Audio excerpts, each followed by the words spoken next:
Hey there! So today we have another battle beers, and ignore the shirt. I was cleaning these glasses, so I generally use the Treehouse Takey, as you guys know. But these are actually the same glasses. One's from Hot Butcher, one's from Modern Times, and this way it makes it even. So this is between. I know I did this somewhat recently, but this is between two batches of the most fresh batches of Fathead's Headhunter that I can get in my market. And so this is about, yeah, pretty much to the date. This is 2 months old. This is 1 month fresh. Or old, fresh, whatever you want to call it. The cool thing also is that you can see they've actually changed the label. One of my regulars actually is from Pittsburgh. He stopped by the brewery, talked to one of the owners, and it made sense. It's Occam's Razor. The wrap, if you can check out one of my videos, but pretty much there's a wrap on this can, a plastic wrap, because he was able to purchase breweries another brewery's cans on discount, because I guess brands that weren't really selling, he could buy cans on discount. Now they actually have printed cans, so it's actually really beautiful. You sort of can see the colors pop a little bit better. I like the blue to orange kind of gradient, or not gradient, but like contrast. It says World Beer Cup, GABF winner, both, and then bang, you see it. Like, I mean, man, what a crazy accolade to talk about. We won American IPA at GBF and World Beer Cup back-to-back gold in the same year. That's got to be the greatest accomplishment for a beer of all time. So, pretty crazy. And, yeah. So, thankfully, we're still getting the fresh stuff. Again, when they stop sending fresh stuff, that's when I'm going to worry. But already, with a pour, these were exactly next to each other in the fridge. And with the pour, I already can tell that, for some reason, the carb is a little bit more... Well, maybe not. The carb could be different, but also the head creation is different, right? I poured those with the same amount of vigor, and you got a bigger head on this one. So we're going to check out the older one first. Again, 2 months fresh. Let's look at the color first. So, wow, okay. What? Am I crazy, guys? They look about the same. I want to say this one's a little bit more hazy, possibly. About the same. But the head is obviously somewhat different. But yes, this one comes off a little bit hazier. I can tell. Okay? Huh. I find it a little bit flat on the nose. Yeah, for sure. This is a little bit more fruity. I get pears, peaches, melon character, a light soily note, pear candy. This one screams out of glass a little bit more for me. And there's a little bit of oxidative character, even though this was kept in, I promise you, like I worked there, in the fridge the entire time. So let's check out this one first. So orange top is going to be fresher. Huh. Wow. I feel the beer has definitely got a little bit more soily. Oxidative character is definitely just noticeable, even though too much cold fridge.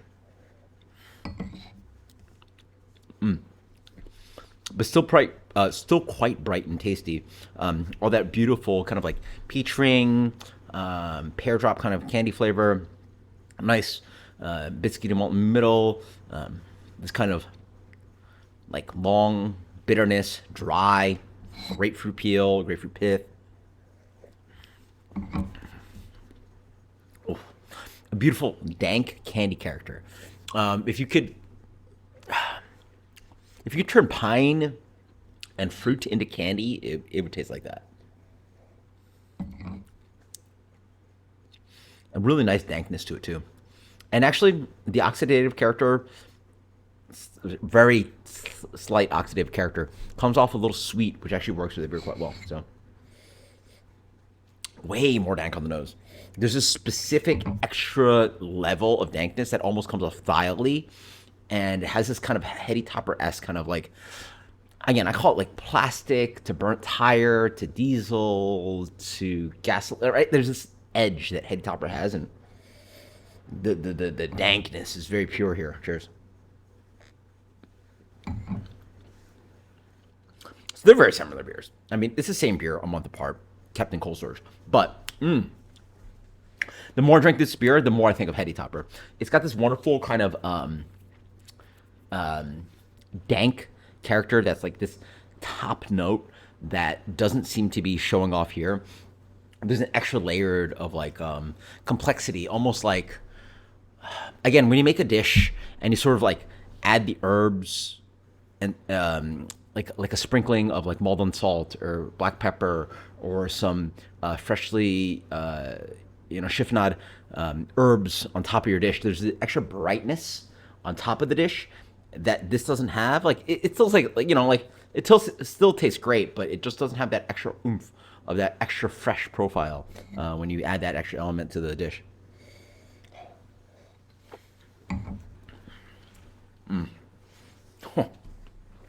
This I really want to have this against Heady Topper because it has, I feel like, similarities. Dank, really nice body in the middle, plasticky dank.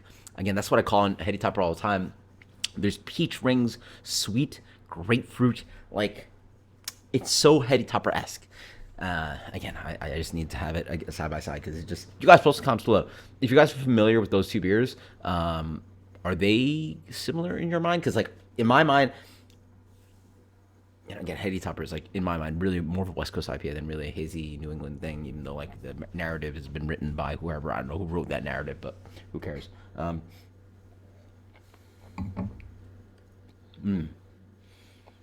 Cream mouthfeel. See, this comes off less bitter because so much juiciness, fruit character, and hop character is expressed up front. Yeah, wow. I can smell the oxidative character. There's this really noticeable kind of like sweetness that comes in, almost like a sugar packet was thrown into your IPA. And you can't smell that, obviously, but like not even that. It's not even just sugar packet. It's like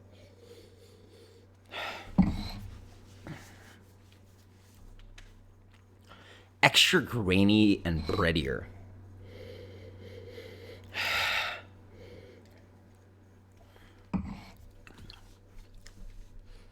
Yeah, you could just taste that slight.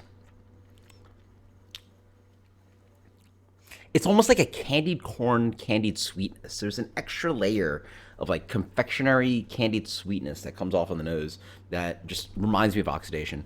And it's crazy because this beer is dumb fresh. Like literally to the date, it's like 2 months cold storage. And this is so much better because it has that kind of like filey, dank Heady Topper thing. None of that kind of candied sweetness thing that this beer shows. Yeah, that's crazy. So you guys post the comments below. I love this beer, but it is a shame that you have to drink it mad fresh.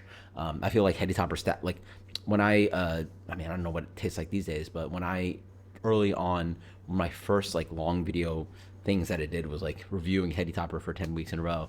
And that beer in 2014, I want to say, was fresh as hell and just kept staying fresh. And I couldn't tell week to week where we were at because it just tasted amazing consistently. This beer just doesn't seem to last. And I've noticed that issue about the March batch, the April batch. Maybe the May batch will stay up and like hold. But again, this is a world-class beer, wins everything, but drink it fresh because it is noticeably different. Yeah.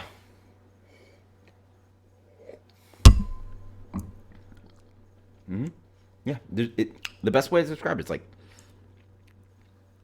candy corn. Candy corn's a really weird descriptor, but that's what I think of. Like, it's got this like sugary, vanilla kind of extra malt character. Oh, where this is just like bang, like fresh, tropical, ripe palm fruit, dank, dry, bitter. Oh, that is so good. So keep an eye out. I love doing the fat heads because it's fun to do the comparison, but also just enjoy this freaking guy that is so good, so fresh. In my opinion, one of the greatest IPAs ever made it, and I get to enjoy it. So cheers. Let me know what you think. Later.